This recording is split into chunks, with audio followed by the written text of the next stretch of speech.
Phone එක slow වෙලා කැමරාව on කරාට කැමරාව වැඩ කරන්නෙත් නැහැ. මොකද හේතුව? Memory full. අපි ගොඩක් අයට තියෙන ප්‍රශ්නයක්, මුහුණ දෙන්න වෙන ප්‍රශ්නයක්. ඔයාලටත් ඉදිරියේදී මුහුණ දෙන්න වෙයි. ඉතින් අපි පාවිච්චි කරන ෆයිල්, ෆෝල්ඩර්ස්, වීඩියෝස් මේවා එකතු වෙලා ඩිලීට් කරලා මෙමරි එක ෆුල් වුණාම ෆෝන් එක ස්ලෝ වෙන්න පුළුවන්. අද මම ඔයාලට කියලා දෙන්න බලාපොරොත්තු වෙන්නේ මෙහෙම ෆෝන් එක ස්ලෝ වුණාම මොකද කරන්න කියලා. යන්න ඔයාලගේ සෙටින්ස් වලට මෙන්න මේ විදිහට. ගිහිල්ලා ඔයාලට පේනවා ඩිවයිස් කෙයා කියන එක. ඩිවයිස් කෙයා කියන එක ඔබ ඩිවයිස් කෙයා එකට ගිහිල්ලා ඔයාලට තියෙනවා මෙන්න මෙහෙම මෙමරි ෆිල්ද කොච්චර ප්‍රමාණයකට පිටලාද කියලා බලා ගන්න පුළුවන්. මේ තියෙන පර්සන්ටේජ් එක 73යි 173ක් බැටරි එක තියෙනවා. ස්ටෝරේජ් එක තියා තමයි අපිට බලන්න වෙන්නේ මෙතන. ස්ටෝරේජ් එක 72.4ක් ගිගාබයිට් පාවිච්චි කරලා තියෙනවා. මගේ ෆෝන් එක ගිගාබයිට් 128ක ෆෝන් එකක් තියෙන. මෙමරි එක බැලුවොත් 4GB වලින් 2.6 GB යූස් කරලා තියෙනවා. අපි බලමු මේ ස්ටෝරේජ් එක කොහොමද ෆිල් වෙලා නම්. නැත්තම් අනවශ්‍ය දේවල් තියෙනවා නම් අයින් කරගන්න. මොකද අපේ ෆෝන් එකේ පැවැත්මට ඒක වැදගත් වෙනවා ස්පීඩ් එකත් එක්ක.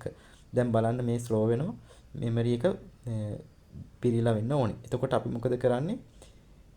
මෙන්න මෙහෙම තියෙනවා get 5.09 megabyte of space by deleting all audio files from the Samsung folder.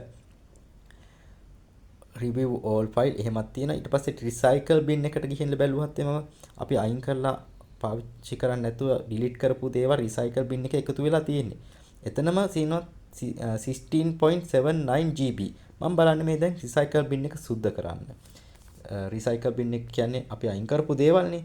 ඔන්න බලන්න ඒකට ගිහිල්ලා ඔයාලට තියෙන්නේ recycle bin එකේ my files වලට ගිහිල්ලා select all කරලා select all මෙන්න මෙහෙම delete all කරන්න. ඔන්න. එතකොට ඔයාලට permanently delete වෙනවා මේවා. ඔයාලට file ගොඩ ගැහිලා තිබුණොත් phone එක slow වුණොත් recycle bin එකට ගිහිල්ලා මෙහෙම recycle bin එක clear කරන්න. My files generally third party apps. These items will be permanently deleted after 30 days. දවස් 30ක් යනකොට කොහොමත් permanently delete වෙනවා.